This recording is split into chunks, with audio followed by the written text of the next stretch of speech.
Okay. Hi everybody, my name is Evan, one of your mods from the Literal Lessons Discord, and this is our week 3 highlight show for our Literal Lessons Draft League.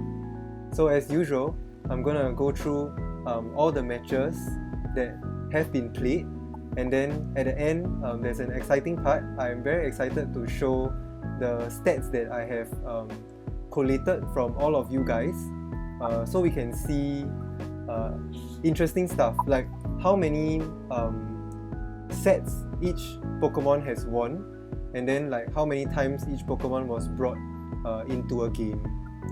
So do stay tuned. Then here on Twitch with me is my buddy Hakim. He's back. Yeah, I'm back. Pew, pew, pew, pew.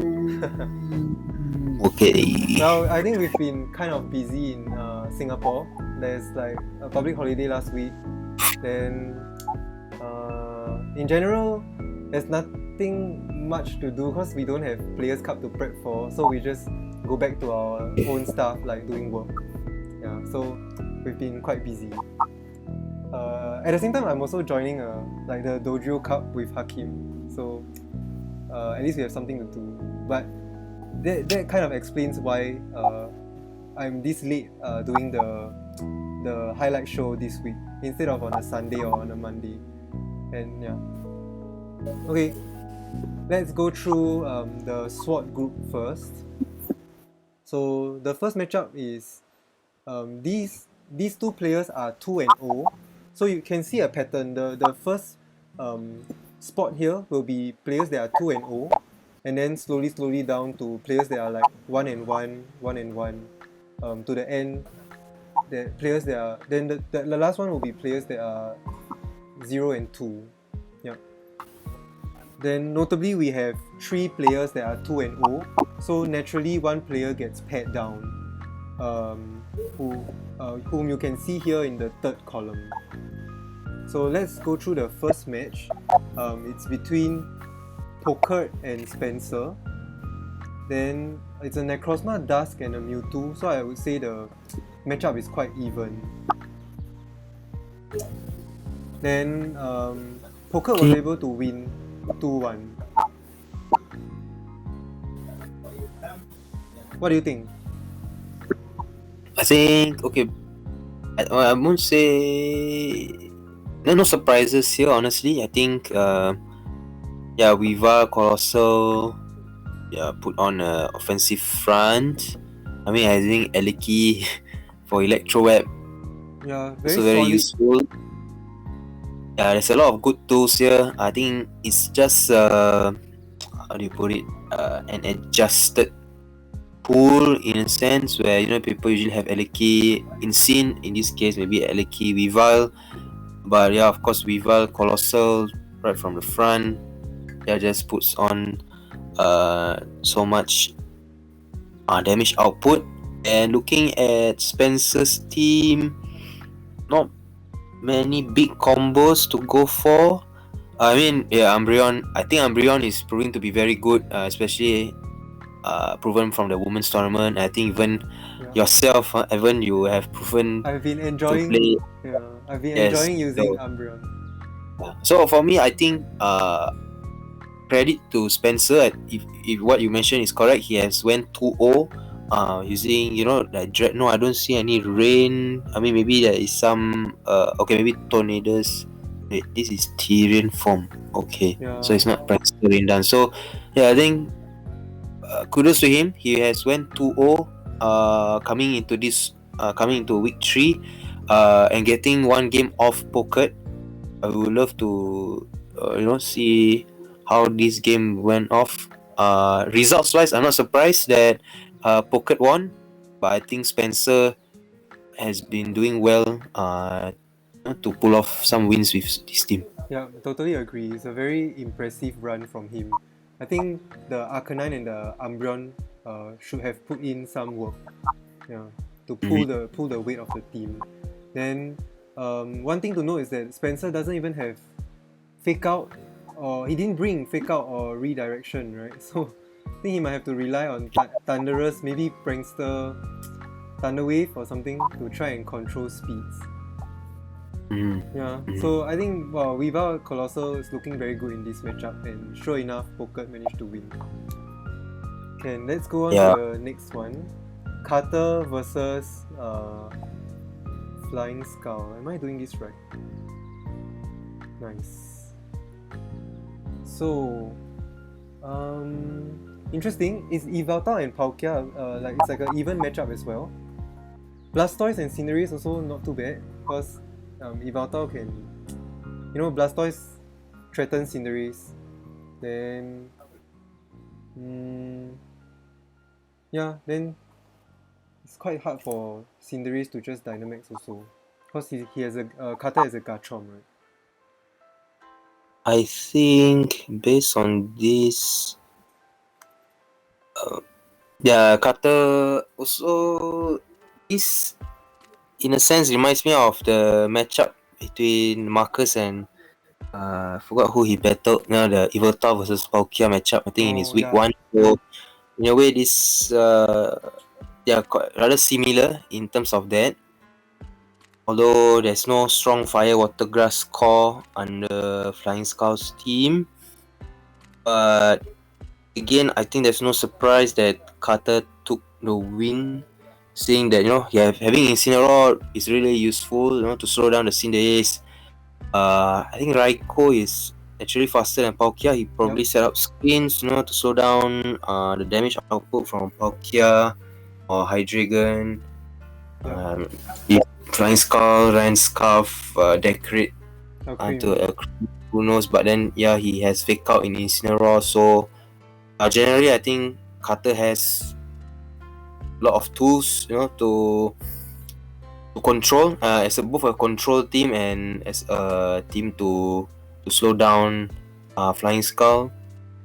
So I think no surprises in that win. Yeah, and I think but kudos to Flying Skull. He managed to win one set, so I think he might have did something well with team prep and maybe surprised Carter. Yeah, it's interesting. I think it seems to be a very close match between the two. Yeah, I think unless he went Trick Room Palkia, but no, we've seen that is who knows, maybe he went Trick Room first and end game with Cinderace as being the fastest thing around. Yeah, Cinderace is the fastest mon in this matchup. So maybe Trick Room was off. But no Fake Out from him. There's no redirection, so not too sure how he set up Trick Room safely, if he did. So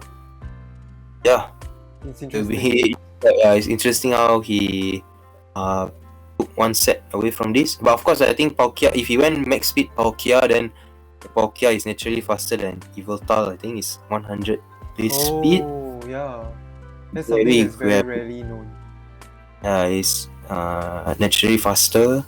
But of course, like I said, Raikou is even faster than Palkia, so Raikou can just set up screens and slow down. So I think there are no surprises for Carter's win. Yeah, I think we will see later during our when we show stats. Raikou is our B tier mon. I don't know if we made a mistake putting Raikou in B tier instead of A tier, but it's been performing very well for a lot of people. And sure enough, we see it here. Yeah. Hopefully Carter. I forgot whether Carter actually recorded his match.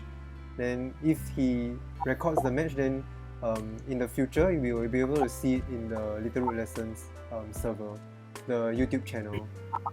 Okay.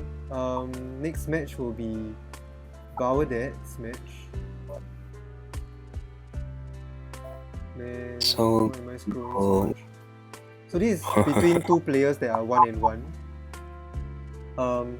Solgaleo versus Calyrex Ice, and I think it's quite smart of Bauerdad to not bring the Calyrex Ice.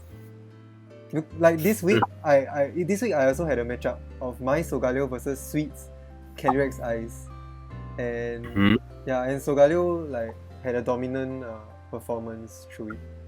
Okay, let's talk about this match then. I think Urshifu makes sense. Grimmsnarl also makes sense. Yep. But how did Baudet lose?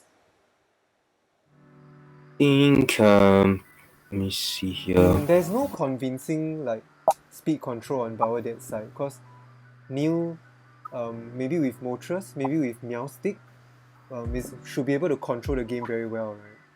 Yeah. You know, who knows? I mean, Maybe both the Crobat is the no wait, yeah Crobat's on his team, but Crobat can go with the fast tailwind. You know, he can't be faked out. yeah, But of course, Meowstic Mail can just slow it down with Prankster Thunder Wave. even fake. Oh no, fake out doesn't work. So It yeah, doesn't. Prankster Thunder Wave. So maybe not bringing Crobat because I feel that with Calyrex Eyes, you are always meaning to go Trick Room, and his team might have. But Neil has good tools to play in Trick Room with Hatterene, Rhyperior, and Rhyperior still Rhyperior under speeding, Calyrex Eyes, can pull off super effective Max Rock. So I think there is no surprise. I think for your matchup, and we will go through later, you had Solgaleo as a option. I think the main option to hit Calyrex Eyes. Umbreon is there as well, but Umbreon is more of a Pokemon to tank Calyrex Ice move and just counter with foul play. But for Rhyperior, I think it's a clear, offensive threat to Calyrex Ice along with Solgaleo. So fast or slow, Calyrex Ice is always threatened. So for me, Neil has the upper hand in this matchup, and yeah, the 2-0 win sounds convincing, and he probably brought the right. I think that his top 4 mons Yeah. literally, I think, did it for him. Yeah. Even the Moltres threatens the Urshifu, right? So yeah, I think it's a very bad matchup for Baudet. I mean, his top 4 at least Solgaleo, Moltres, and Rhyperior just probably just scares off the Calyrex Ice, and then there's nothing much the Urshifu single strike can do against Moltres as well. I mean, Hit Blow is resisted, close combat sure is it's not resisted, it's neutral, but then once Moltres gets a max extreme boost, there's really nothing much he can do. And Grimmsnarl, Prankster move doesn't hurt Moltres. Of course, he can Spirit Break, but I think Solgaleo already threatens Grimmsnarl, so I think Neil did a good job to just take a convincing win here. Yeah, what a pity for Baudet. I think this is so tough. I really don't see a way to break through. It's a tough one.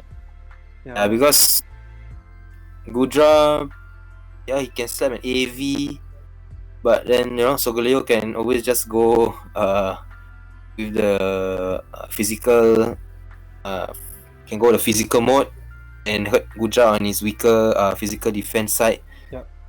And Stoutland Intimidate doesn't do anything on Solgaleo. Maybe Rotom Wash could have slowed it down with Will-O-Wisp, but who knows? Maybe he didn't run anything. The thing is, even if Rotom goes for the Will-O-Wisp, but then after that, what's next, right? Because exactly. Like if Rotom goes for the Will-O-Wisp, then he doesn't go for the Thunderbolt onto the Moltres. It's like a either or, and then it's difficult to cover for both. Like Rotom to cover. Yeah, exactly. He has 3 strong mons, threatening. Neil has 3 strong mons, threatening about that. So to have Rotom alone to pull his weight, I think it's a tough task for him. Yeah. Then even with Grimmsnarl setting up screens, I think it's still not enough. He might, maybe he might want to do something tricky with Grimmsnarl, maybe trick a lagging tail or an eject button somewhere. Yeah, what's possible? On everything except the Moltres. Everything except the Moltres. So Gala Damanitan, is a good check to Moltres, but then the synergy is good on Neil's team and Solgaleo to check the Damanitan, and if Damanitan doesn't run Flare Blitz, then Solgaleo is gonna tank the hits and just return With a with a max strong steel steel spike. spike. Yeah. Even Blaziken I think can pick up KO on Damanitan with Flare Blitz or Max Flare. So yeah, Neil's team has all the right tools to just counter Yeah. all of Bangladesh's team. So sad. Okay, the last one from the SWAT group. It's a Kyogre versus a Kyurem White matchup. And there's a Lapras and a Urshifu involved. So wow, a lot of water types here. There's also a Ludicolo. Oh, crazy. Everybody is trying to fight for a good position in the rain. Wow, this is for seeing it's a we usually say top heavy. He's going for the bottom heavy. The support mode. Yeah, Quite you went for interesting. the C tier. Is that C tier and B tier mons? That's very interesting from him. Oh, for the first thing I see, right, is that Katana just wins the whole thing. Yeah, I mean, of course, Kirama can run fire move. Oh, true. Yeah, of course, he can run sash but wow. I would say it's very impressive that Adam managed to overcome this Kyurem White, because I know Kyurem White to be quite bulky. Yeah, I mean, Kiran White and Lapras, I've been seeing how the meta is, at least for the next few months that we have left. Yeah. Lapras is well known to be a check to Kyogre. So to see that Kyogre overcame Kiran White and Lapras, it's actually really impressive on Adam's end, because they're water absorb, Kyogre can't do much. Kiran White being Dragon and Ice type, Kyogre can't do much to it as well. Even if he has thunder or ice beam, it's not gonna pick up any much damage to Kiran White. So yeah, it's quite interesting how Adam overcame this matchup. I think he did a good job. Maybe you're right, Katana put his weight here, but Landorus Incarnate, oh, it's not Landorus T. Okay, so there's no. Oh, he didn't bring Crocodile to intimidate. The Katana, yeah. He didn't even bring Heatran. So on So Sing's end, it's quite debatable on him. I think maybe not having a clear way to stop Katana might have been his downfall. I mean, yeah, maybe he was too afraid of Kyogre, but he had Lapras and Kiran White to wall the Kyogre. So maybe not bringing the Heatran to directly counter the Katana could have been his downfall. But I don't know. Maybe the VOD could better explain how it went. Yeah. I don't know whether Adam recorded. I think he went serious mode, because the last two streams Okay. he didn't do very well. So he might have went serious mode and then try hard to win this game. I think it might be the start of a good comeback. Hopefully we see good stuff from Adam in the next week. But I agree, like I think if Adam is able to stall out the Dynamax on Sing's end, or maybe stall out Lapras's screens, or maybe bring Brick Break on Urshifu or Katana, then the Katana will just go ham. So congrats to Adam. Then Adam will be 1 and 2, and then Sing will be 0 and 3. So unfortunately Sing Is there a run for Sing? Wait, no. Sing is currently at 1 and 2. Okay. So Okay, 1 and interesting. That means Sing still has a chance if he So- wins. Adam dragged himself back into the fold to Yeah. qualify, is it? Yep. Okay. Okay. So now we are moving on to the Shield group. This will be the match of the 2-0 versus 2-0. Okay. Eternatus versus Ho-Oh, but Stevie D didn't bring the Ho-Oh and the Rillaboom. Yeah, so he went with it's just very interesting. I actually appreciate this, because it's like it shows the flexibility of your team in a draft league. But yeah, and it's impressive that Stevie won a set. So this seems to be a very close game. But I this morning, I mean recently I commentated a match featuring EB95 with another player, and Mm-hmm. look at his team, right? Eternatus, Grimmsnarl, and Umbreon. So all he does is Mm-hmm. set up screens, go for Baby Doll Eyes, go for Snarl, then Eternatus goes for Cosmic Power and make yourselves Oh, it's as a bulky small as, team. yeah, which is quite Uh, impressive. Which is quite impressive. Like it's an impressive strategy. takes a lot of patience to play it, and for opponents, gonna be quite frustrating to go up against. It reminds me of remember in series 5 and series 6 there's the Grimmsnarl Arcanine team. That's Then true. what EB is doing is that instead of the Dracozolt in the back, he puts the Gyarados or the Thunderous in the back, who just Mm-hmm. comes in fresh and then just does damage, max Extreme, max Lightning. Yeah, Gyarados has so many coverage moves, so I think that's the strategy he used, and I think it worked for him. I mean, it's, the Gala Slowking, unfortunately, its ability removes the stat changes of your ally rather than your opponent. Imagine if it can remove the stat changes of your opponent, then Slowking just comes in and removes all the stat changes on Eternatus. But Yeah, true. it's not how the ability goes. So interesting that he picked the Gala Slowking. Maybe that's his trick room mode. Yeah, I can see Magnezone.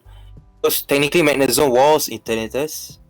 But yeah, once Eternatus starts stacking its cosmic power boost, I don't think Magnezone could even touch it.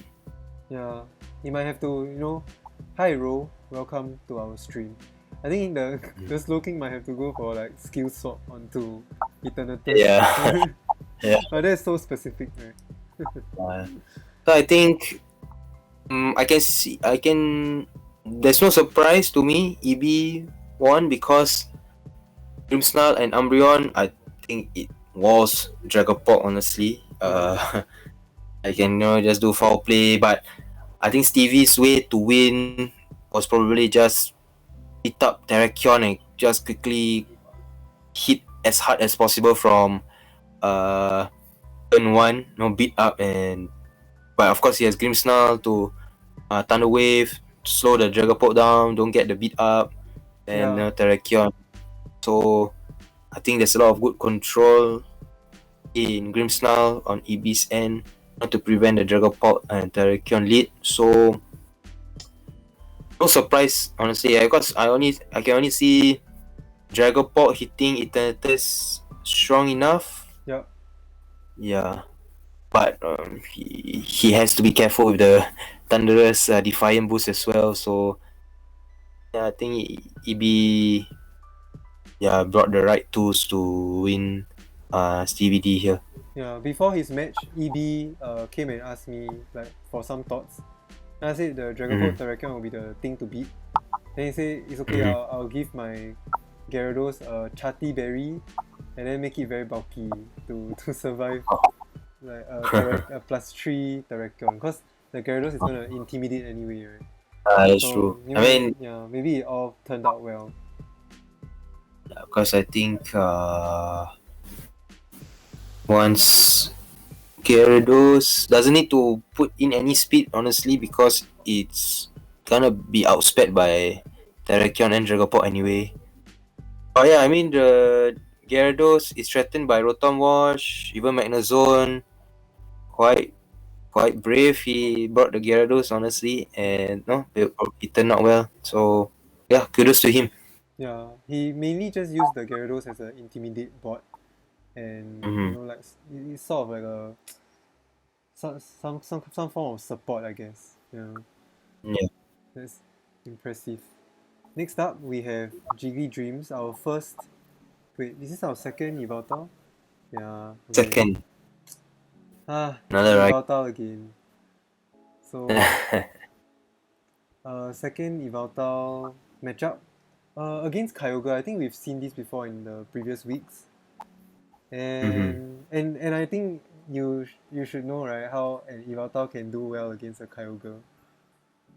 I think here it screams AV Voltal Of course, Cinder Ace can. Oh, I haven't Lipat can Thunder Prankster Thunder Wave. Togedemaru fake out Tau. But yeah, even let me see. Kyogre run Max Lightning, hurts the Blastoise. But yeah, he has the difference here is Jiggly Dreams has Tyranitar to change the weather. Yeah. To stop the strong water spout, full power water spout in rain. So that's good on him. Oh, Henry's in chat. H Christ. He tried using weakness policy Togedemaru. That's something that I've been trying to make it work right in the last draft league, and I gave up on it because Togedemaru is just too frail. But that was so cool. Okay, that's interesting. And yeah, it does threaten the Yveltal and the Blastoise at the same time, right? Even the Tyranitar with Max Steel Spike. That's so creative. But So sad to hear that it didn't work out. if only Cinder Ace has Smart Punch now to self prop with the Maru. And Oh, that's so interesting. Okay, I see how it went. yeah. But sadly, the Lipat, he can't do anything to Yveltal, and Tyranitar. So Yeah. Lipat seems to be a tough bring. Maybe Urshifu might have done better. If you took down the Yveltal, then Urshifu can come in the end game and clean up. Yeah. Mm-hmm. Then I think Mantine is also not a mon that can do a lot of damage, especially with Yveltal's crazy bulk. So yeah, it seems like a tough matchup, and I think Jiggly Dream with his very well-rounded team, I think he gets the upper hand here. Yeah, I think with Henry, I think this Cinder Ace was a good pick, seeing that Jiggly didn't have any Intimidate. I'm interested to hear from you how well you use the Cinder Ace. Besides that, yeah, Togedemaru being naturally slower than Yveltal, Kyogre also being slower than Yveltal. Yeah, it's not the easiest matchup. Even if you tried to go for the Mantine Kyogre lead, he has Tyranitar at the back. He can just swap in, change the weather. Then Yveltal can just spray Snarls and slow down Kyogre and Mantine. So Yeah, true. it's doesn't look easy. Yeah, and Blastoise can also who knows, he can also use Blastoise and Yveltal to his own advantage with the rain. Yveltal goes for Snarl, slow down the Kyogre, and then Blastoise just goes for the The Max water sport. Cannonade. Yeah, Yeah, Max Cannonade. taking Oh, advantage of the opponent's rain. yeah, so yeah, looks tough on Henry's end to overcome the natural bulk of Jiggly's team. The tools that he has, I mean, even Comfy with Floral Healing to just keep on healing up his Blastoise, his Yveltal, even Tyranitar. So yeah, I can see how tough it was to both prep and maybe during the game itself. Yeah, true. Okay, next up we have the Zacian versus Xerneas again. But Polar Grip is smart not to bring the Xerneas and just go full Charizard mode, right? Ninetales Charizard. Impressive that he managed to take a win, but even more impressive that Jaybuchi won the set. Yeah. And yeah, it's very impressive to overcome a Charizard in Sun with this squad. I think he has the tools to threaten Zacian, I feel, because yeah, because okay, Jaybuchi didn't bring Venusaur. It's okay, but of course Whimsicott can just tailwind and Charizard just destroys the Venusaur in Sun with the Tokol. So True. maybe that's a good uh decision by Jaybuchi. I think he saw that steps ahead. So yeah, not bringing Venusaur is understandable because you are both weak to Mamoswine and Charizard. I'm Tails. also surprised to not see Jaybuchi bring the Gudra, because Gudra is an excellent counter to Charizard. Yeah, that's very true. Maybe he's too afraid of Mamoswine. Yeah, And actually, what God is saying, based on the teams brought, I would honestly feel confident to sweep the team through with Charizard because it's only Primarina who can, take a hit from Charizard. Honestly, I mean, if you can run EV Primarina, I think with both you and me, we have run AV Primarina before.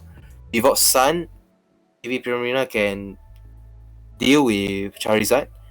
But yeah, I mean, there's always Gudra as well to stand up against this Charizard. So I think Jebuchi did well. I think honestly with Charizard, if I were Polygriff, I would be confident to bring Xerneas. Honestly, just ensure that Charizard is always around. To take down the Zacian as at the back, Xerneas can clean up the whole team. Honestly, I mean, Uxie, Braviary, him on top can't really do much to Xerneas. So yeah, that's a very interesting line of thought. That's also a reason. yeah. I think that's also a reason why Jebuchi didn't bring the Gudra. And the thing is, I think Polygriff seems to be very busy with his personal stuff, so he's been consistently bringing 5 months to the game. So Two, Jebuchi, three, 4, 5. Oh, idea. Jebuchi would have seen on team preview only 5 Pokemon. So what happened to the 6? I think it might help Polygriff more if he brings that 6 mon, but he's not EV trained, just to threaten the I opponent. think if he had, honestly, I mean, we are talking about mind games or psychology of the game. If he had brought the Xerneas, Yeah, it would have forced Jebuchi to always bring Zacian. yeah, or even him on top, right? Yeah. Him on top, yeah, Just as to fake fake out, yeah. fake out support, yes. But then, so with Xerneas in the team, honestly, it forces Jebuchi to respect that, his Xerneas could just, go for Geomancy turn 1. Yeah, I have to respect that. I have to bring him on top from the front, or Zacian from the front. So that is why he can capitalize on it and just lead Charizard, brings down him on top. Yeah, that's really. It's more of a, I would say, psychological warfare if Xerneas was brought in. But yeah, 2-1. I think this is a balanced match. I would say this is a balanced match. the more I see it, the more I think that Jebuchi managed to just get Trick Room up and then do a lot of damage because Polygriff's team is very fast. Yeah. But Yeah. I'm just surprised how Polygriff didn't manage to stop that Trick Room. Maybe Uxie has some bug that I don't know of. Go for the taunt. Yeah, I mean, I think if Sunny Day or just Ninetales plus Zard, Gmax Wildfire into Uxie probably could have taken it down as well. So, no footage. Yeah. We can only speculate. Yeah. Chasing is saying in chat that he thinks that Polygriff doesn't even have a Xerneas in the game. Somebody needs to donate him a Xerneas. So his team appears more scary. Okay, at least maybe someone can try out Xerneas Charizard team. Xerneas Sun. Yeah, that's very similar to the Xerneas Groudon teams that we see last time, right? Yeah, but I think that was literally like the best combo without any okay lah. Yeah, Groudon checks Stakataka and stuff. So yeah, I think it's similar in that sense. Yeah. Okay, moving on. Gut, this is your match against Howard. The VODs with Howard, I watched a bit of the match and I don't know what Howard was doing. It's quite funny. So this was a Zygarde versus a Groudon. Seems to be very even. Then yeah, and the Lapras, might not be able to do well in Sun. Then, but what Howard tried to do was set Trick Room, and it apparently didn't work well for him. I think here we have the classic case of a very bulky team fighting standard sunroom because we can see the Liligan, Groudon, Dusclops, Rhyperior. It's a that throwback to the Vinu Cole with Dusclops, Rhyperior or Hatterene in DD kind of team. So yeah, interesting. But I think the tools on guards and the natural bulk with, I think if he did go for the, I think that's a GMX Lapras, right? Yeah, so we probably managed to set up screens and just, stall out Trick Room, hit out a lot of cheap damage onto Howard's team and just pick it off from there. Because as you see, Arcanine with Intimidate support, slowing down the Rhyperior, slowing down Groudon, threatening the Liligan. Arcanine also threatens Klefki. Crobat with Taunt. I think Crobat with Taunt also stops the Dusclops. That's really good. Rillaboom also can run Taunt. I think Guard has the tools to stop the Trick Room, the tools to slow down Howard's hard hitters, and Liligan isn't the strongest. He can, I mean, Liligan did prove well in Players Cup 2, I think, or Players Cup 1. But I think God brought the right mons, I think, into this matchup. Yeah, God also thinks that it's in his favor, as he said in chat. Hi to Raid, by the way, welcome team. Then watching Howard's replay, he made a very curious mistake, I would say. So he, on Dusclops, the move to proc the policy on Rhyperior, the move that he chose was Brick Break. Because he wanted to break the opposing Lapras screens, right? But then what he did was he went Klefki Dusclops, then he set a reflect to and then set a Trick Room. Then Rhyperior comes in and then he breaks his own screens with Brick Break to proc the policy. Yeah, that's so I don't know, it's so counterintuitive, and then it didn't work well in Howard's favor. So in the future, maybe can improve on that. Just go with the Bulldoze, maybe it might help better. Let the Rhyperior stay on the field longer. Yeah. Quite sad. Okay, the last matchup will be our Mono Psychic team taking the first win. This match was streamed by Bepis, but then the Bepis tried to stream and record at the same time, and then that we skipped so much frames that I didn't really see the match properly. But the Calyrex Shadow really put in work in the end game. Yeah, Lim because Lim's team minus the Calyrex Shadow is a Trick Room heavy team, and then Lim managed to set the Trick Room well and slow down the opponent. Like with the Meowstic screens. Bepis is the one who ran the Custard Berry Snorlax. How's his record now? Let me check.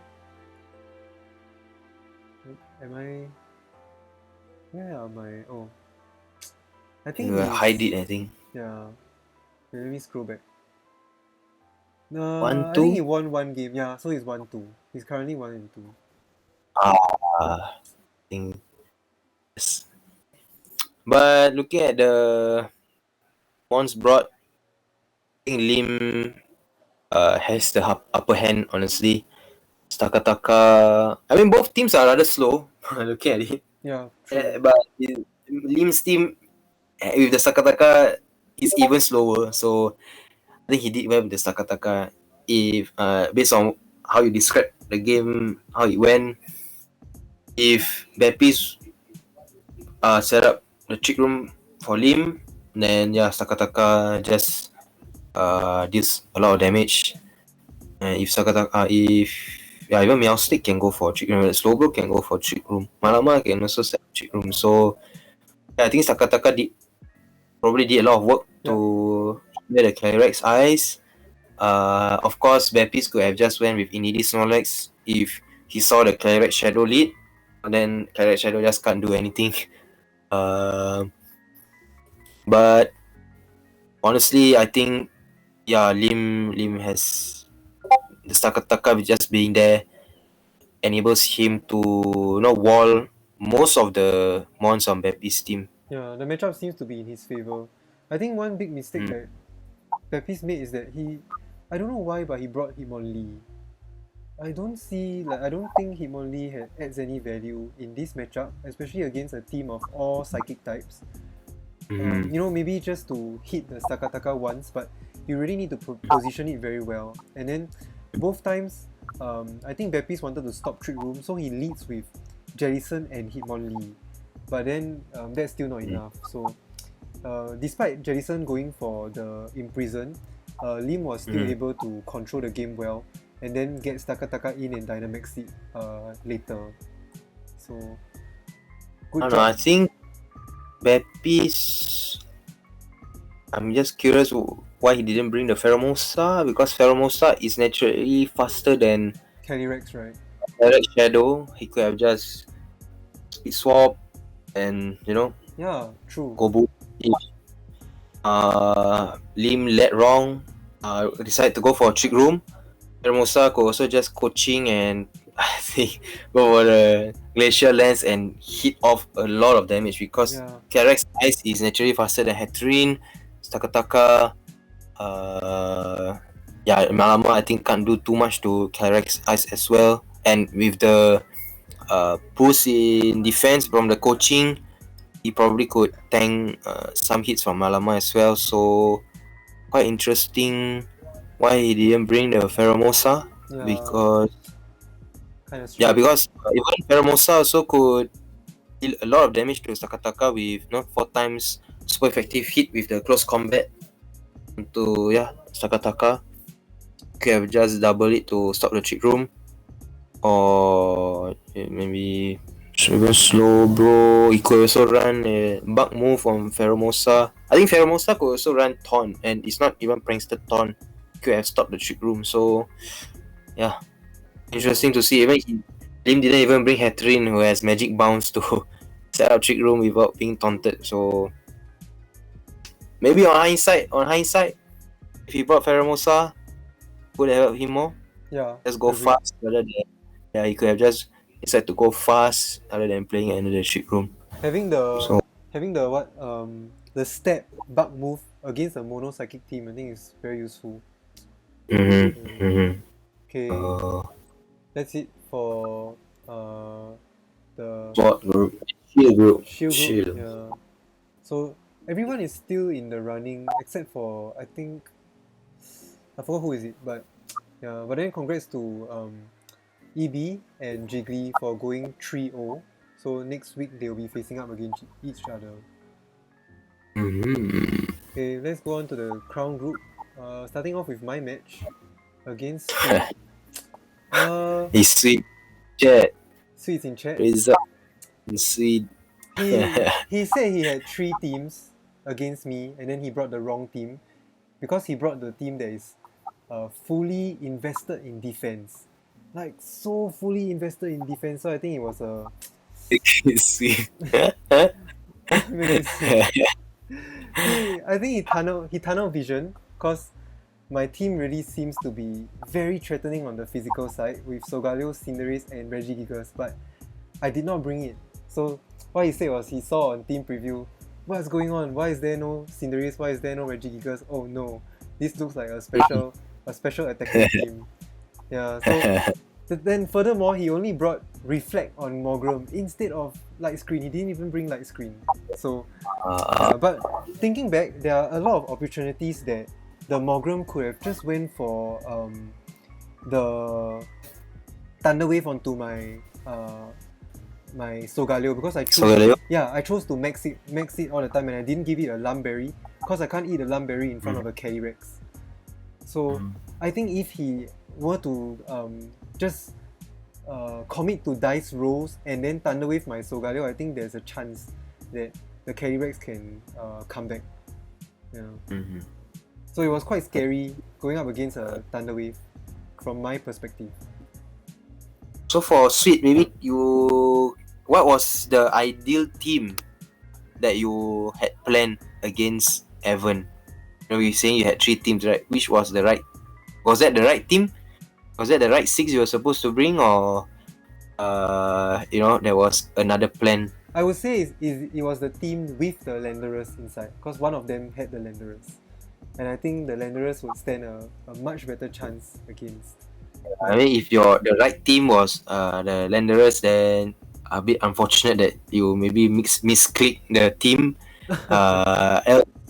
Yeah, I honestly feel that Landerers was the main answer to Sogaleo, because um, he does have speed control, but then when the practicing, then he saw that okay, we're just gonna have max strike on Sogaleo to just neuter off all these max strike, and his Latios already had his IC win standby. So, but Landerers on practice, even without maxing, has a lot of after Sogaleo goes small, Landerers would have yeah, Lando, yeah.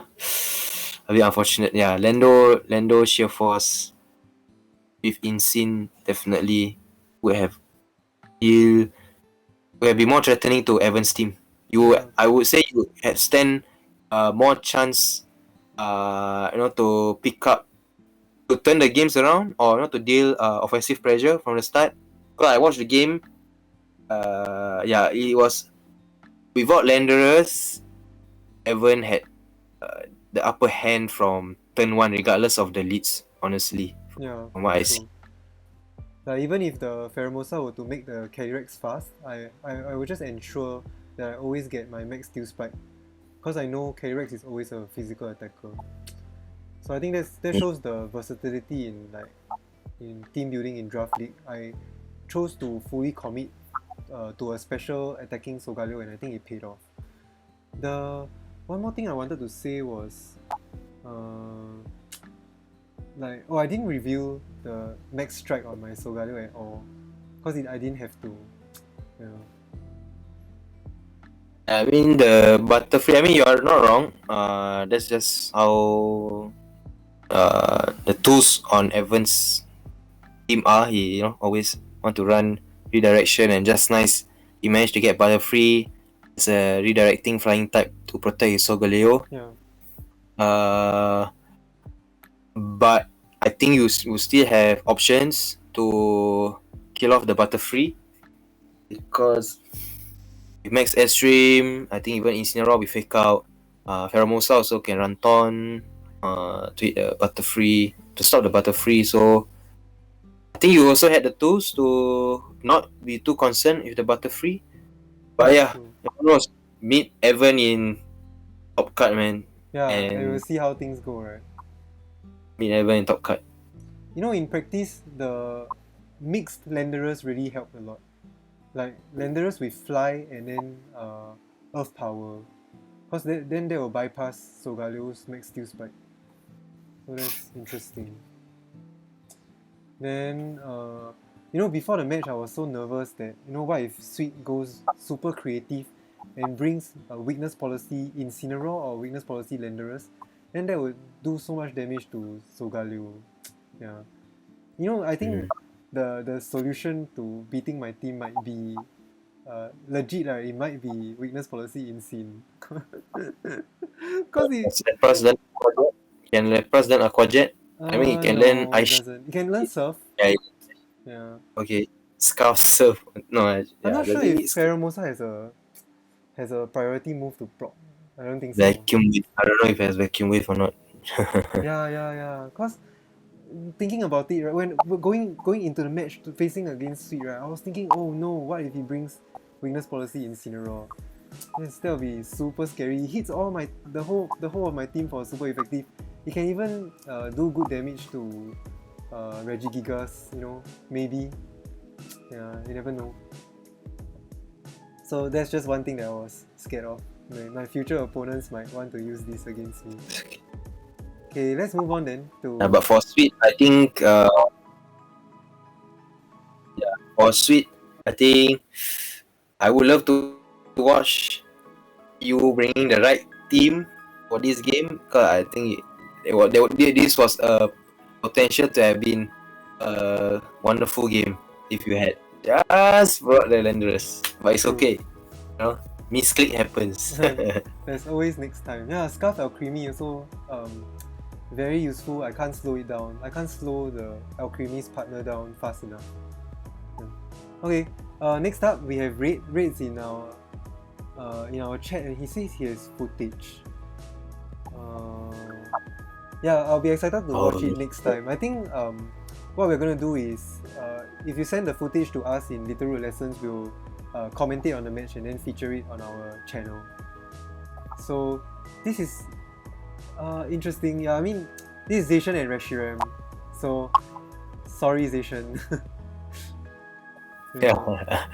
And so the next thing to look at it will be the Dragapult, right? But then I think Les would have prepared very well against the Dragapult. Let me see. For Raid, did you run Dragapult to a faster Zacian? Just hit with a Max Phantasm and then drop the defenses. Zacian go for Behemoth Blade or something. So that was one of the strats that I believe myself and Evan saw potentially that you could do. With Corviknight. Okay. Yeah, because if Dragapult is able to kill the Reshiram fast, even kill the Venusaur and Nidoqueen fast, but then you can't kill the Corviknight. Okay. Yeah, Zacian slower than Dragapult. That's good. Oh, okay. So I think because Dragapult Zacian potentially was a good lead. You know, if you just needed to go boom boom boom. Of course, the Grimmsnarl could just run Prankster Thunder Wave, slow you down. Yeah, I believe maybe that was one of your concern. If I were you, yeah, that would be a concern. For me, he just leads Grimmsnarl, Thunder Wave. But who knows? Maybe you run Lumberry Dragapult, but you could also just slow down your Zacian. Then Reshiram just takes out the Zacian with Max Flare. So I can see how less prep. He probably sets the Sun with Reshiram's Max Flare, then Venusaur comes in from the back. Mandibas probably to slow things down, but I'm not sure Mandibas here who you want to slow down. I would think that like because it's very difficult for Raid's team to Oko a Corviknight or Mandibas. So if Les is able to set up a Tailwind, then he should have good control of the game. Yeah. See you, Henry. Thanks for joining us. Have a good day. So yeah, then it's very difficult to maintain the speed control on Raid's side. Yeah. Then I also heard that Les brought Iron Defense Corviknight. So you know, if he's able to take out that Rotom, then Corviknight should be able to wall Zacian very well. I think he needs to take out both Rotom and Volcarona, right? So that the Corviknight is safe. Yeah. Oh yeah. True.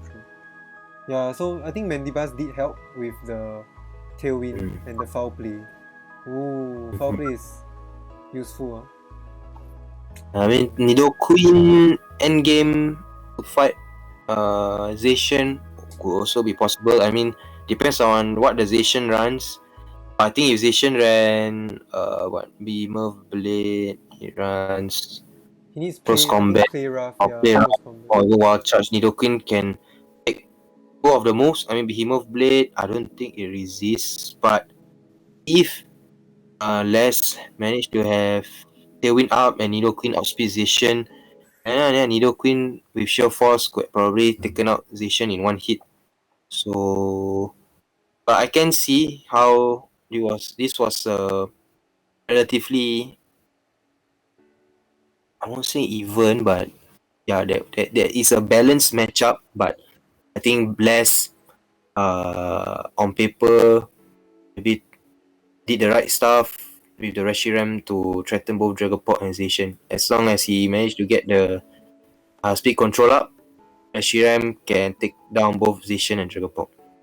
But still, I would say good job on taking a set and then forcing Yeah. a game 3 in this scenario. I think translating this matchup to our current VGC Series 8, the Zacian teams, right, you really need to build around it and support the Zacian very well. So that Zacian comes in like a Urshifu and then tries to clean up the game. Yeah. Yeah. So maybe like your current team might not be able to support Zacian as well. I mean, it's so common like recently two Zacians won two big tournaments, right? Zacian Lapras. Yeah, that's I true. think Lap so. now. Yeah. So Zacian is still strong, but you really have to play it very well. I think And maybe if you, I think Volcarona is naturally faster than Reshiram. I don't know, Red, if you ran Struggle Bug. Struggle Bug to slow down the Grimmsnarl. I'm not sure. So if you didn't, then maybe moving forward, that could be a strat to consider. But I think Klefki also walls Reshiram. Klefki can set up screens, can also Thunder Wave. Yeah, so I think ran Mystical. Oh, you ran Mystical Fire. Okay. Interesting. Yeah. Hi So Saber. Welcome. I think for race end, I think you still had the tools to slow down Reshiram. Yeah, with Volcarona, with Klefki screen support. So yeah, it'll be interesting to watch the footage and see how it went down until the game 3. Yeah. Then this will put Les at 2 and 1, and then Red is 1 and 2. So Red really has to fight next week. Next week will be your win and in. Yeah, Ooh. fight hard. Alright. Ooh. Then next one will be Saber versus In Space. The VOD is with In Space, but I didn't have time to watch it because I was busy doing my stats. And I really don't understand why Saber didn't bring the Palkia. It's really strange. I really don't understand the thought process behind it. Oh. But in general, his team seems to be very bulky. Actually, no. Heatran, Mamoswine, not the bulkiest of mons, right? And Slurpuff. From what I saw from what he brought Hitmontop Bullet Punch into Weakness Policy Slurpuff. Oh, okay. But the thing is, what is Slurpuff trying to hit, right? Because A bit he can't hit Lugia for super effective. 2 weeks too late for that strat. Oh yeah, that's true. You remember that. So overall, I really don't see a very clear way to fight Lugia, especially with that multi-scale. And if Lugia can easily hold the weakness policy and then get good speed control out of his Dynamax moves and easily revenge kill that Mamoswine. I think what Saber said, yeah, looking at the lineup now, quite true. I mean, the Grimmsnarl, Garchomp, the Urshifu, so Unburdened Slurpuff, yeah, does hit three of in space mons, but I still think that not bringing Palkia, I think Palkia would have, it's bulky enough to fight Lugia, I believe, Even and Garchomp, right? yeah, it could fight Garchomp. With Hitmontop's And seeing that in space didn't bring Arcanine. I mean Arcanine is lower than Palkia, so you could probably take down the Arcanine before it snarls anything. Um uh, Overall, it seems like the Lugia's Dynamax was too overpowering, like what Saber was saying, Like maybe he couldn't stall out Lugia's Dynamax for enough turns. yeah, I mean the Boss Raikou, so probably wasn't helpful, may not have been helpful to Palkia, but I think with Togetic could have helped as well with your redirection, but it's. But I still feel Saber has a very strong 5 water grass score. I think in this cold draft, his 5 water grass score is probably one of the most solid core. Yeah.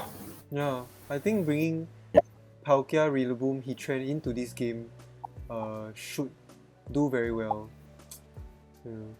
Even like you can bring like Rillaboom, Mamoswine, then you fake out just to break that Shadow Shield.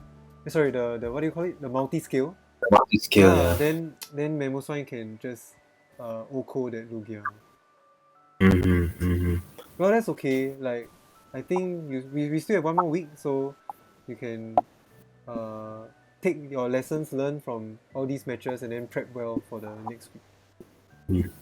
Yeah. Okay. So the last matchup will be Dialga versus Zygarde. That's interesting. Dragon types.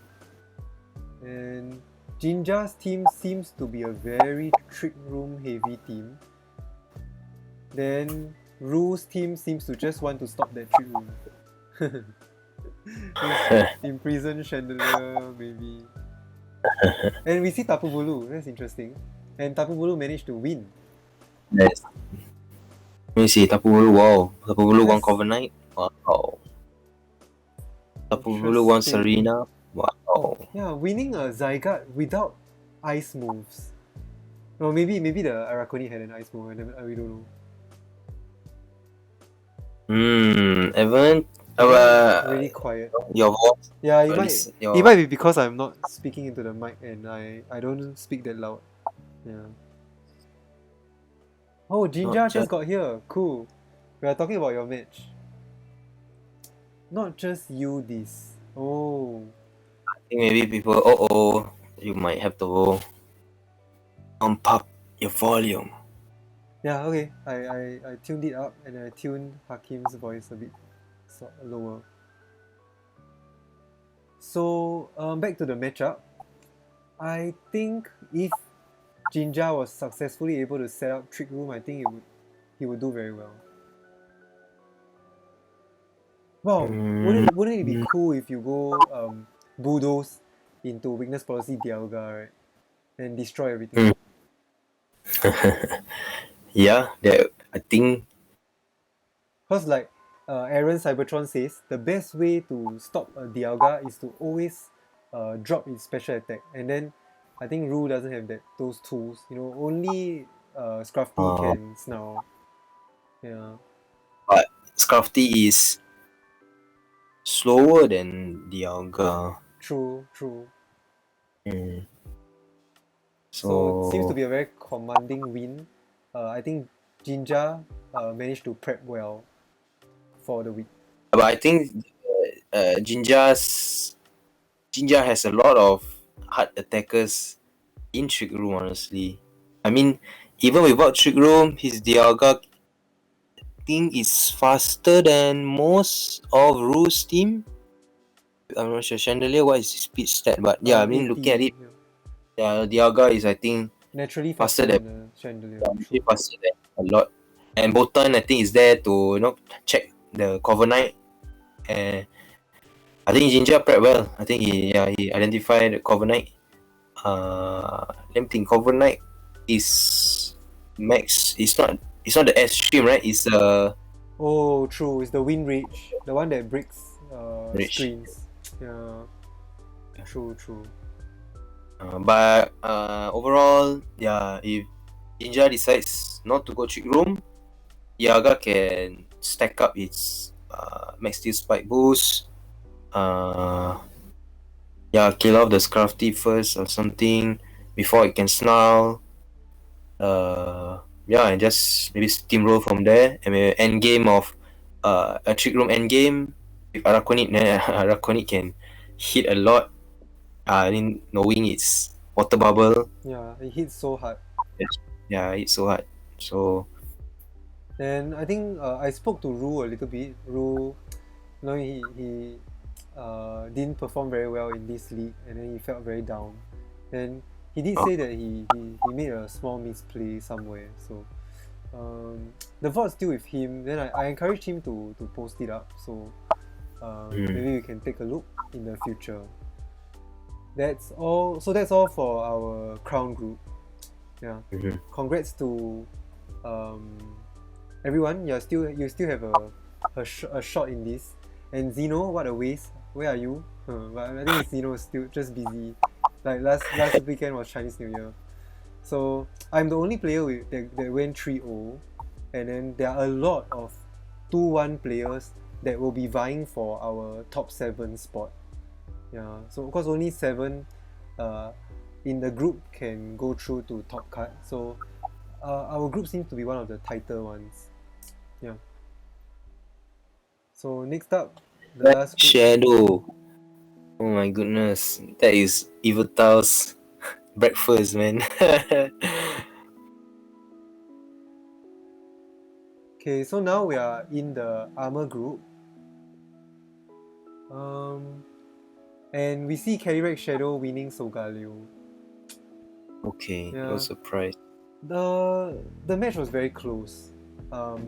Chasing sent me a play-by-play, and Garchomp was his MVP. Eh? And then, Kerryrex Shadow is faster than everything. So Yan really had to go Trick Room, and he still wasn't able to pull off the win. Oh. Looking at it. See, game 1 leads were Dragapult and Clefable versus Calyrex and Clefairy. And then he swapped into Drampa to take the Astral Barrage. Yeah, but after that, still not enough because Drampa Shadow Ball couldn't kill Calyrex with Friend Guard. So sad. Yeah. I think it was.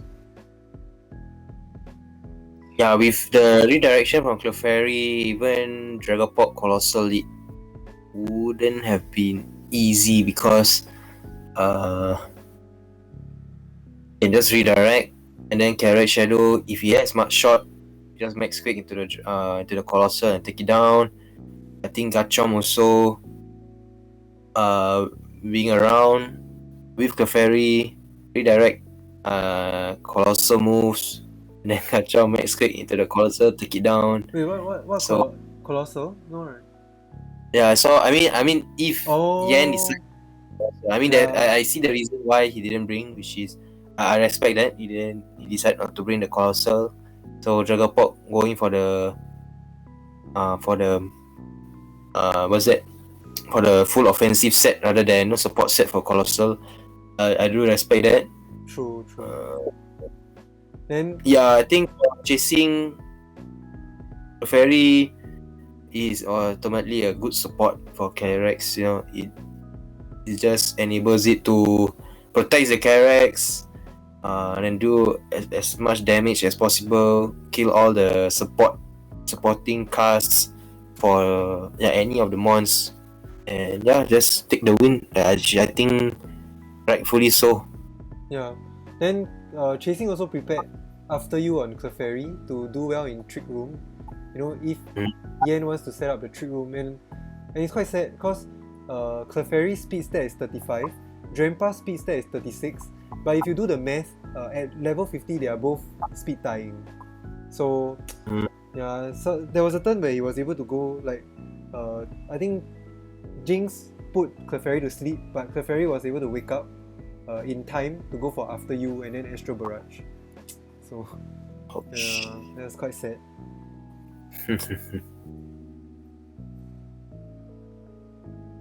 Yeah, overall I think Yan told me that the onslaught of Calyrex Shadow was too much. The Astral Barrage was OP. Yeah. I mean the Obstagoon, he brought Obstagoon, which I think is a good tag, but not sure how he seems like it still wasn't enough, but apparently Yan he didn't choose to bring Obstagoon into the game, which was a bit strange, I feel.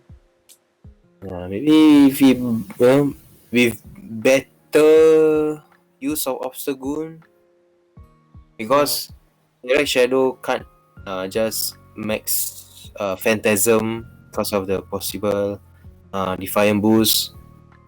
If Obstagoon decides to run AV, survive any sneaky max Starfall from Carex as well.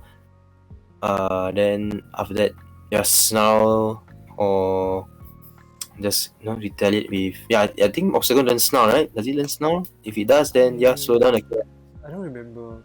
The thing that I know is that Obstagoon doesn't get Sucker Punch, which is so sad for it. Maybe that's why we're not seeing Obstagoon doing so well in the meta, although it counters Calyrex so well. Okay, it does have Snarl, so it does have that going for it. For this, maybe if Yan better utilize Obstagoon, was possible. I mean, he has Fake Out and Jinx. So Fake Out Clefairy, Obstagoon could have done some good stuff. So, but naturally on paper, Chasing has the better matchup.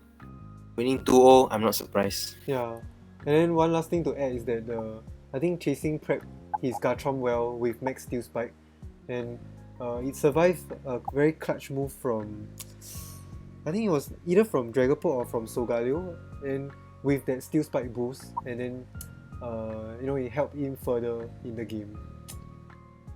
Yeah. Okay, so next up will be Carl and Tim.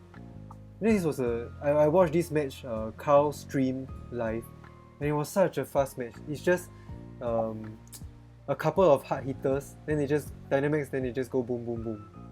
Like the Darmanitan, they need the Dynamax and then just try to go boom. Then but overall, and Blaziken also. Blaziken was the one who Dynamax and then went for Max Flare onto the Zamazenta. He actually OHKOs a Zamazenta. That's quite impressive. Yeah. Then the long story short is the team's tech is to prepare Screech. So with Screech, the Urshifu is able to kill the Yveltal with Max Knuckle or I think Close Combat. Then so Noivern and Galvantula are the ones that carry Screech. But I think Team didn't adjust well. So in the end game, like Carl was able to just get Blaziken to keep boosting up, and Blaziken would do would do good damage to a lot of mons, and he also prepped Thunder Punch on Blaziken to kill the Urshifu. So overall, Team didn't manage to control his speed well. Not bringing PZ.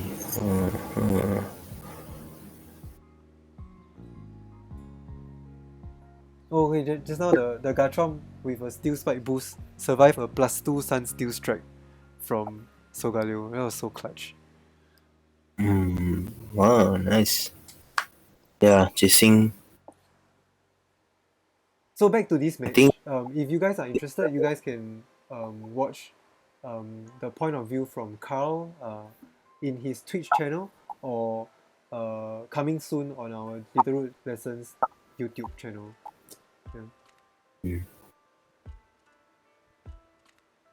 Yeah, I think it looks like a good match to watch. And it's very fast, so you can watch it. The only downside I would say about Team is may not have.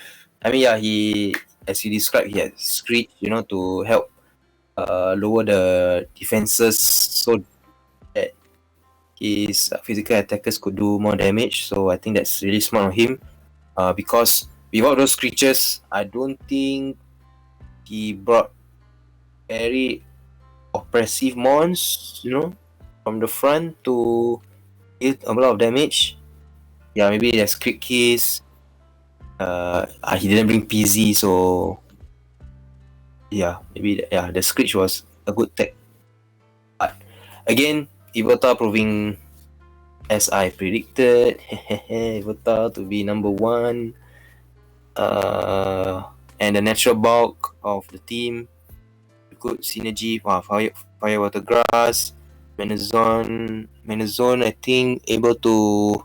Yeah, honestly, Magnezone itself able to wall almost the whole of team's team. Honestly, yeah.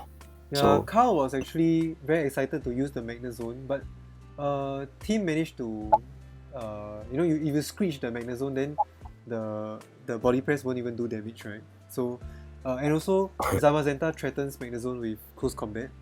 So, okay. like on that side, team was able to manage it well, but then the Blaziken came in the back, and then he couldn't deal with it. And I think the Blaziken's Thunder Punch really caught the Urshifu off guard. So in game 3, Carl took down the Urshifu, a Dynamax Urshifu before the Urshifu moved. Nice. So, that was a bit sad. So maybe it just caught team off guard, I think. Yeah.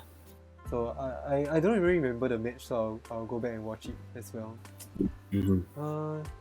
Next up will be Kuribo versus Bohm. Okay, without saying anything, because you didn't watch the match, what do you think of the matchup? And then, because I can, everybody here, right? We can summarize the game in 2 words. We can just summarize the whole game in 2 words. Yeah. So yes. Let me think. Let me see. Looks like an even. Honestly, it looks like an even. It does, right? Yeah. Looks like an even matchup, though.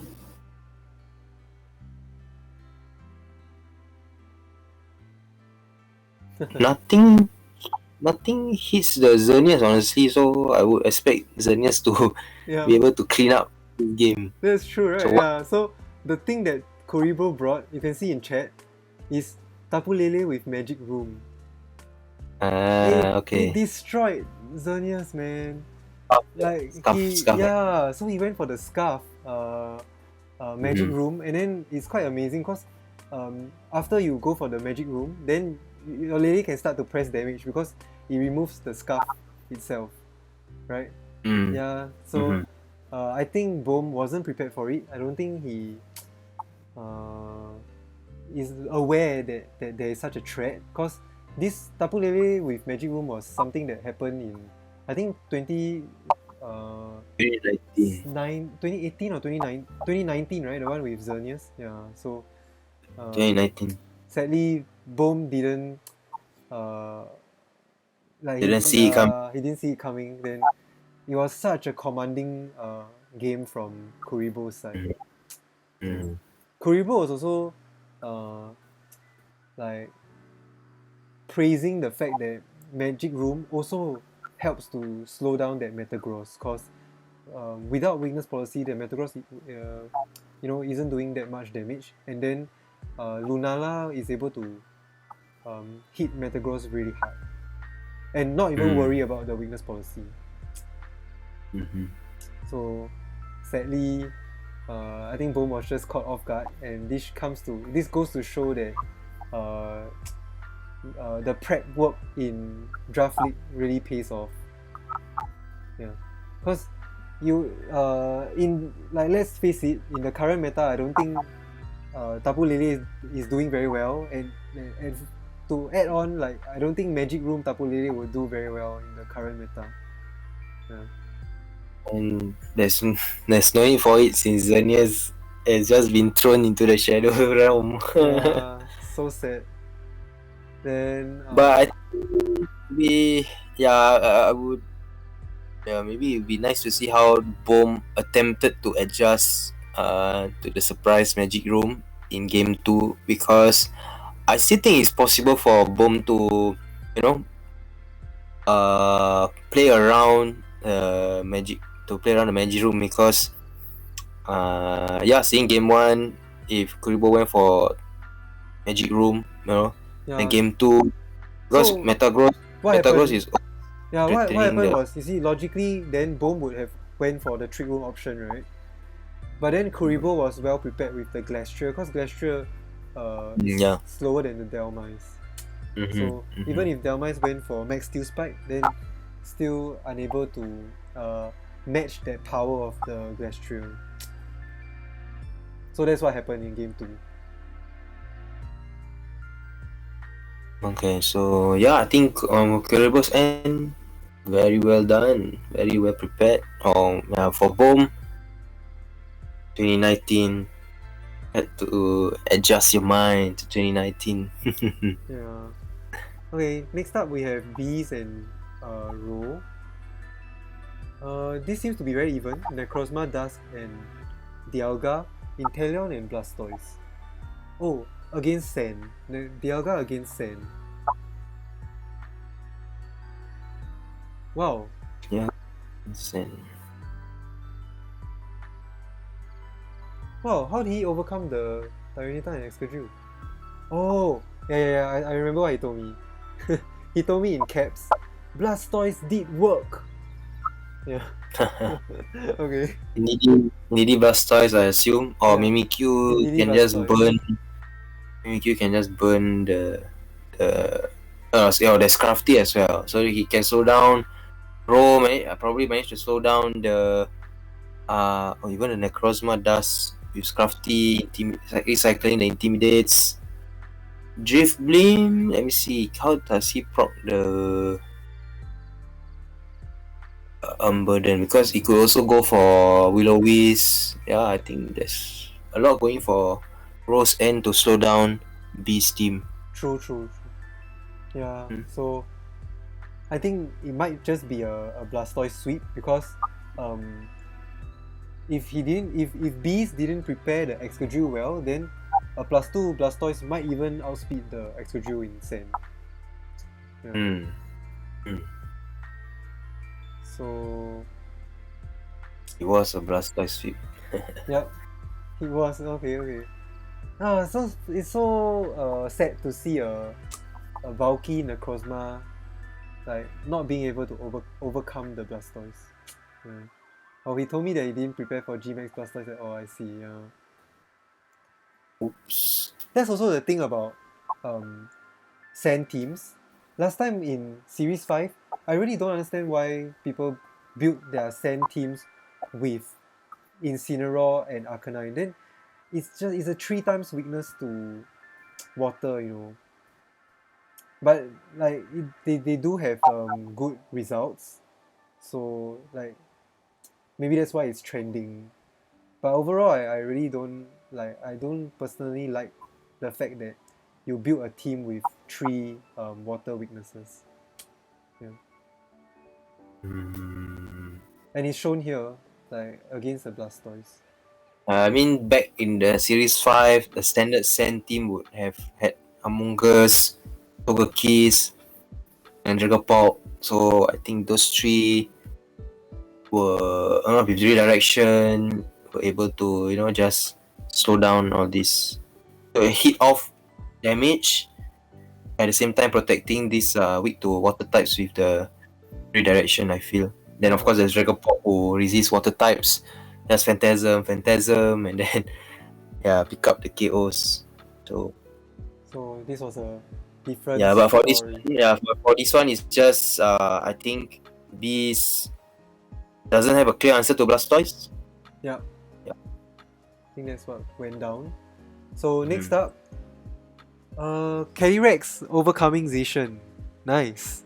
Oh, You should be quite familiar wow, with wow, Calyrex. nice. Okay, but I'm interested to see what went down. Sadly, there's no VOD. But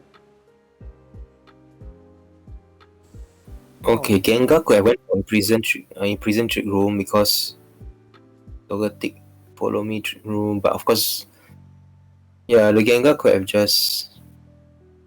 Hmm.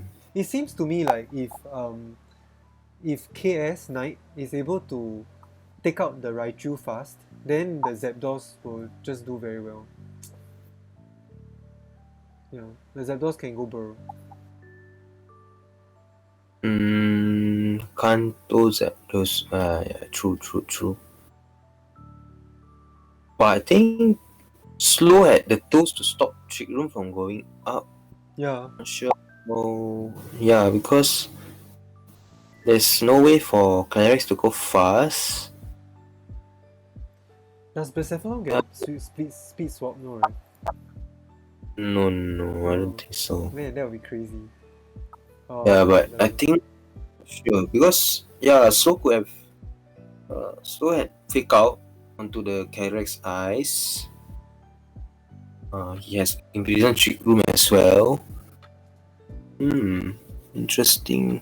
What went down? Yeah.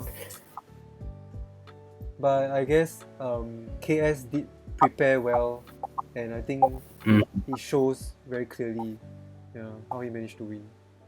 No, maybe his Blacephalon, took out the Zacian first or something. Oh, Yeah, because true. Gyarados with Intimidate, or maybe he went with Raichu Gyarados, huh? Throwback to series 1, 2, 3. Yeah, back throwback to VGC 20, Raichu Gyarados. Chasing said that, yeah, he did well with Zapdos and Calyrex, and I can see that. Because Zapdos with the Heat Wave really does threaten Zacian. Alright, Okay. interesting. So, Yeah, Zacian only if he ran play rough, then that was a likely only move to hit Zapdos for neutral. Else the Beam of Blade or the close combat can't really do much to Zapdos. And once he gets the max airstream boost, then Zapdos outspeeds the Zacian and just maybe probably kill off the Zacian as well. yeah. Mm-hmm. So, yeah, congrats to KS. I personally played KS before, and I think he's a good draft league player, so I would expect him to go far. Uh, the last matchup will be the Kyogre Groudon again, a battle as old as time. And here we see the Kyogre managing to pull off the win. Even with No, Leafeon. didn't bring Pikachu. Yeah. There's no need for Pikachu. There's So no need for it. this week Lemon he sadly he swapped the Pikachu to Gmax Hatterene. He didn't have enough faith in our little Pikachu. The only Pikachu in the Oh whole man, draft league. CJL didn't bring Regieleki and Lemon Yeah, very strange, didn't. right? So wow, he won the mind games there, I guess. Yeah. I mean, we got through that. Yeah. But at least with Electro Web, so oh well. So I don't really know what went down. But congrats to Lemon, I guess. Yeah. I think Lemon's team is actually, very promising, but maybe it comes down to the prep and comes down to how you adapt well in the battle. Then Yeah. he did not perform as how I He didn't expected. even bring him on top to just slow down Groudons in the ace or Leafeon with Intimidate spam. 1, 2, 3, 4, 4. Yeah, only 5 months. Maybe Yeah. is that correct? I Only sent about him 5. I sent him a DM, but he hasn't come back to me yet. But the thing is, Oh, he like these out of these 5 months, he brought these 5 into the game. Yeah, so the 6th one okay. didn't matter. So you only see it Mhm. in team preview. Yeah. I mean, it makes sense to have either Pikachu or him on top. I mean, in this case, maybe the Pikachu because Sableye can just spread Will-O-Wisp burns. Yeah. And Sure. Pikachu can even help to prevent Thunder Wave from Melstick. I was guessing. So if I were to make a guess, I think Pikachu was the last mon. But yeah, him on top will also been good. With White Guard support because Primarina may go for Hyper Voice, Groudon with the Precipice Blaze, and him on top Oh, that's true. with the Intimidate, just spamming on the Groudon, Cinder Ace, Leafeon. So if he didn't really have him on top, I'll be surprised as well. Yeah. Who So knows? Maybe he went for Sableye Duran lead, just squash and the Duran just true. destroys the ace. True, yeah. Okay, but in general, once again, this is like a classic weather war, and I Yeah. think it goes to show that Venusaur seems to be better than Leafeon, because it really does threaten the sleep, and Mm-hmm. your opponent really has to play very differently around it. Yep. Yep. Okay, so that's all for our matches this week. Well, I thought we would spend 1 hour, but we ended up spending 1.5. But okay, here comes the very interesting part. I'm very excited to show this. This is the combined usage stats that I collected from all of you guys. If you guys all have access to the spreadsheet, so you'll be able to see this sheet. Just look for the word combine. And now I'll explain what these numbers and these colors represent. So in each section, in each tier, I would say, you will see SW and SL. SW is sets won and sets lost. SETS sets won and lost. Meaning the not the individual games you played, but the overall set. So, like, take for example this Zacian, he might have lost one game, but overall the player managed to use Zacian to win the set for the week. So these are what the green and the red uh, columns represent. Then total will just mean the total number of sets you see this mon being played. And then this BTG stands for brought to the game.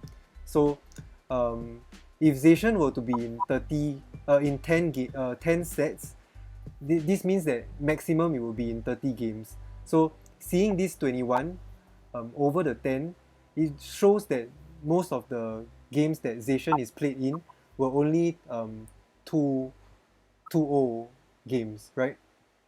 Like, hopefully you guys understand what I'm saying. Yeah. So that's about it. That's what these 4 columns mean. Yeah. And it's very interesting. And I'm also like so happy that I can do this. So if I select it this way, Who best restricted so far? yeah, check this out.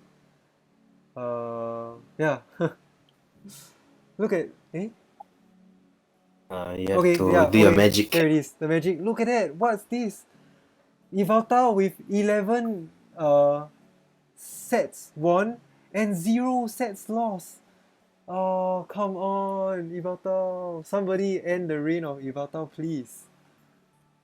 I think someone has a chance this week. So, Yeah. mhm. So, yeah, going through this, we can see that Kyogre isn't doing very well, right? Where is it? Oh dear. Managed to win 3 sets, but lose 8 sets. Yeah. Brought to games a lot. Brought to 25 games. Third place, right? Yeah. First place is Ivaltao. I would say that Ivaltao has been brought to every game that it sees play. Then K-Rex coming in second at 26 games, and Kyogre coming in third. This can also reflect that games, the games that the Yveltal, Calyrex, and Kyogre that are being played tend to go to a game 3. Yeah. It shows that they are not that overpowering, and your opponent is able to win a game, out of the 3 games. So it also shows that there is a way to beat these mons, right? Yep. Yeah. So I would say surprisingly, Kyogre. Maybe people are prep well, against Kyogres. Yeah, maybe in a draft league format, like your team should have enough tools to counter Kyogre. Whereas Yeah. in VGC you have to prepare for all sorts of teams, then having a Kyogre will be useful for you. Yeah. Mm-hmm. Yeah. Okay. So that's the And restricted. for Asian, maybe one of the reasons we can identify why it's not having the best of time in this draft league is because this draft league was introduced before the Series 8 was officially rolled out. So when the draft was conducted, all this lapdog was not introduced yet. So I think as now how the series has developed, the meta has developed, uh, the players are showing the best way to play Zacian, which is having good support with double intimidate or with Lapras, Aurora Veil up. So maybe the draft here hasn't managed to get the best out of Zacian yet. So let's see how, if there are a lot of Zacian teams qualifying for top cut. Let's see what changes you make to your draft teams and see how you can bump up the numbers of Zacian. Yeah, that's the thing though, because we set the rule to stop trades this week. So going into Oh, week 4 and top cut, your team is locked. So I was curious to see, like, maybe because there are a lot of Lapras in our draft league. So I think maybe the Zacian players would have tried to negotiate, but then I think the Lapras players don't want to give it up. Yeah, so quite sad for the Zacian players. there's no lapdog. Find Yeah. a hot dog or something. So anything else in the restricted tier that's interesting? Groudon is also not performing well. Oh, Then Xerneas, no surprise. Rip. Oh, and Palkia. hmm. Palkia. Maybe it's like, I think it comes down to the matchup. That's what I would say. Yeah, maybe sometimes the results are based on what matchups they Yeah. had to go against. But I think for Evotal players, they were with the right. I mean, especially seeing how all the Evotal players drafted their teams, they drafted well in general. Of I think the four players, they have the right tools to go up against I think almost any matchup, which I think reflects the strong performance from Evotal. Yeah. Okay, I would like to also talk about Solgaleo because I contributed to it. Yeah, yeah. six Carry on. six of the wins come from Solgaleo. But yeah, overall, like, I think it's a just decent performance. Yeah. I would say Calyrex. Actually, no, I think yeah, Solgaleo's okay. Then Necrozma Dust is also not too bad. At least the number of sets it won are more than the number of sets it lost. Yeah. Oh, Guard has the Lapras and he will never let it go. Yeah. Okay, so that's the restricted tier. You guys can check it out yourself. Yeah, just scroll up and down. Cause what I'll do is I'll always undo and revert it back to normal so that I can I can do something to the next one. Let's see which Gmax Mon won the most. Okay, wow. Is my laptop lagging or is the spreadsheet lagging? Okay, we're gonna look at Gmax and S tier at the same time because most of the well-performing Gmax mons are also in the S tier. For example, Grimmsnarl and Rillaboom. Yeah. So Okay. overall, yeah, Grimmsnarl is just being brought the most.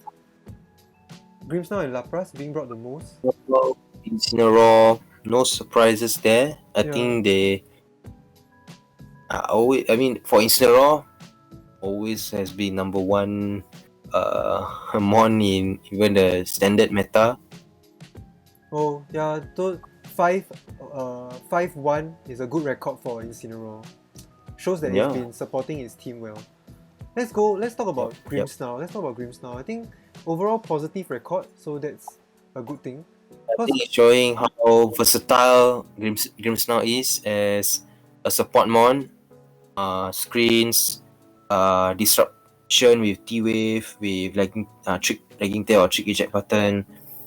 Yeah, I think, and as we know, this because of how Draft League is, if he doesn't have to match up against any psychic terrain mons, then Grimmsnarl can always go free, not to disrupt the opponents. yeah.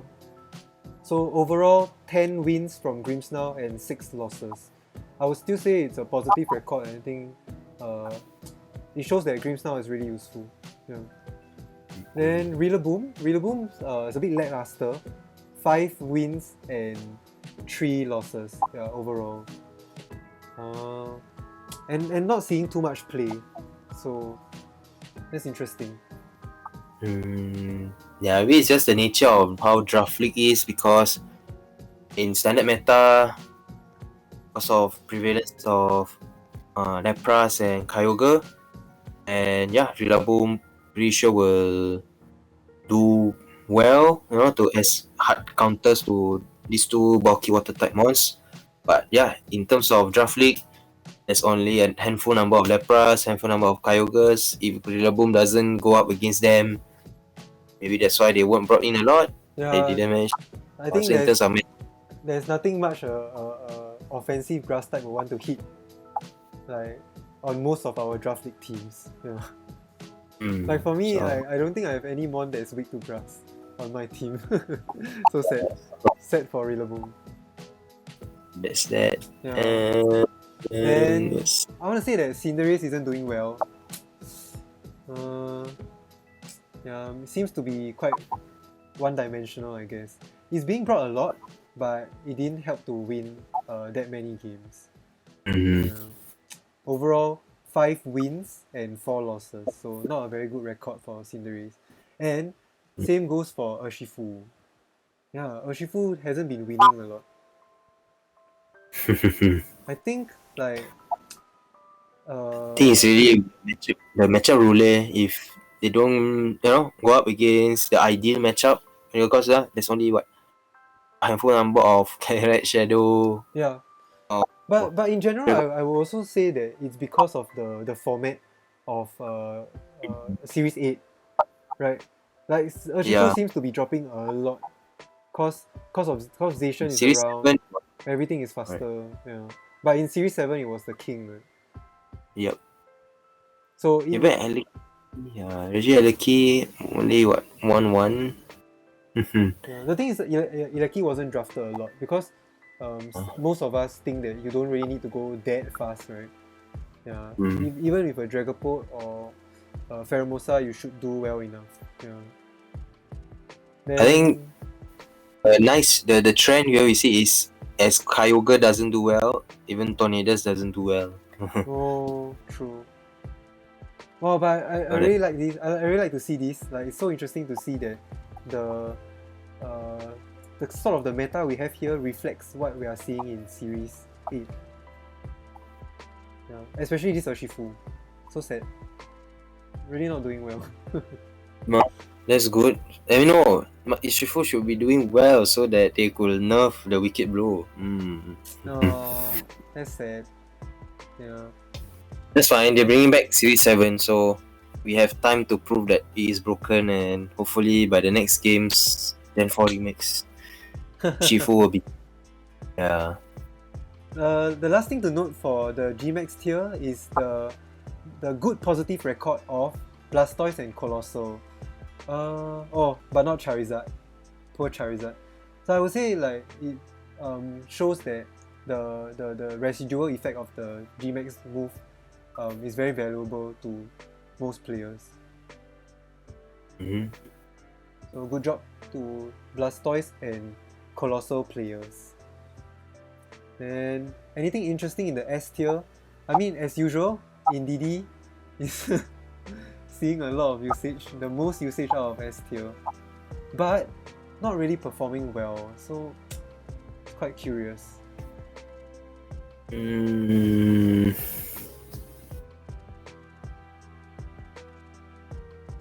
Yeah, I mean, support mon. Maybe it's just the matchup, right? Because we can't really say much. Yeah, I mean, Just if its role in those teams are literally just follow me. Yeah. Alright. Let's go on to the A, B, and C tiers. I don't think there's much to talk about, but let's find out what's most Yeah, interesting. just what I'll go by the sets won then.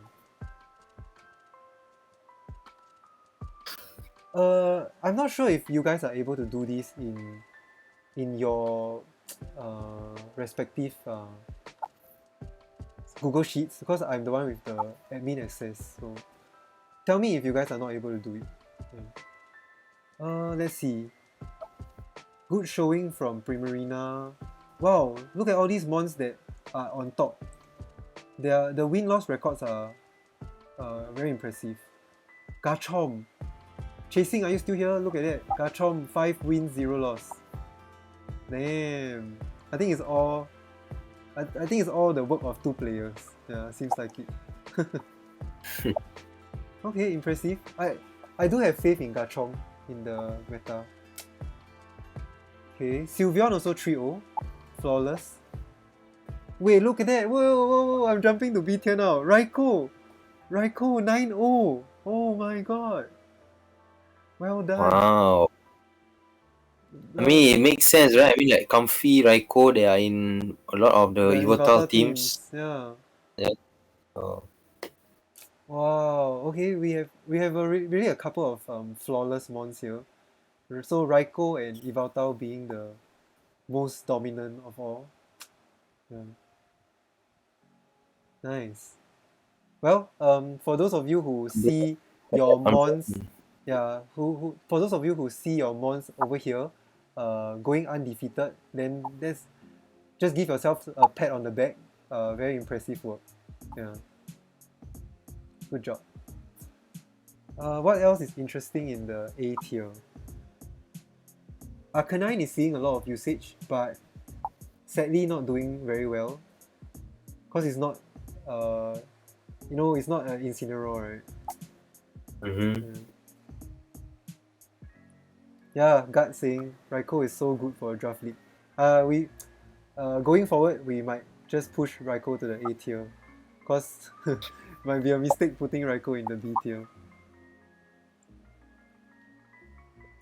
Okay, Landorus seeing good usage also, but overall just positive record. Yeah, I mean, these are just numbers, so. But I think like the mons that are going undefeated that's quite impressive.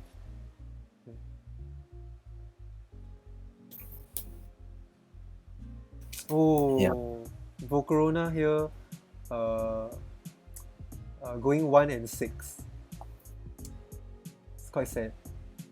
And even Suicune lost 4, win 1. I think it'd be interesting to look through this again after you confirm all the players who top cut, and just compare teams that make it to the top cut and see the statistics. I think that would be quite nice. So exciting, right? Now that I have this setup, then it will run all the way until top cut. Yeah. Let's see. Well, there are quite a lot of mons that have been losing a lot now. Here we have Meowstic. In the B tier, we have Meowstic, Gudra, Jellicent, and Klefki. Oh, it's quite sad. Oops.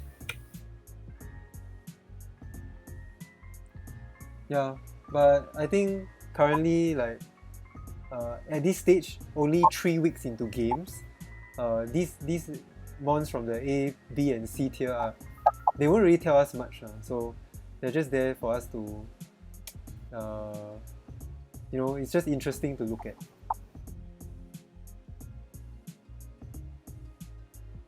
Let's see which mons in the C tier are brought the most. Because, in most of your matches, if your teams are top heavy, then you generally won't bring your C tier mons into the match, right? Cool. Okay, Tweki is undefeated. Good job, Carl. And I forgot who else has had Tweki, but I know Carl won matches with Tweki. Tangrove also undefeated. Nice. But Galit, poor showing. Quite sad. And Ditto. Yeah, Ditto might be just a bit too gimmicky. Yeah, that's about it. Last week I showed the preliminary stats, which is just the purple ones. Yeah, last week I only showed the purple ones, and then we made I asked chat, do you think this Evaltao number, right, is gonna exceed 50? 50. Yeah. See, currently it's at 27. If all 4 top cards, all 4 reach the top 4, I'm pretty sure you. Right, crazy. Then Calyrex Ice also trying to fight with 26 in terms of usage. And Primarina is impressive also, and I really stand by it. I think Primarina has a very good place in Draft League, and it continues to show. I think Primarina won our last Draft League in the hands of Kuribo. So yeah. Yep, that's about it. That's all. You guys can explore this spreadsheet yourselves. And I think that's all from us. Right? Yep. Anything else to say? All the best into the last week of the Swiss rounds. Yeah, may the best players win, and hope to see some amazing games.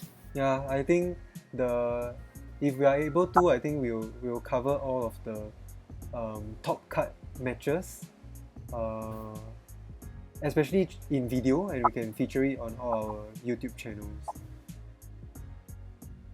Right. But somebody please stop the reign of Evaltao. Thank you. Draft League plus Evaltao is like currently looking to be the best combination ever. Yeah. So yeah, that's it for our week 3 recap and highlight show. And thanks for watching.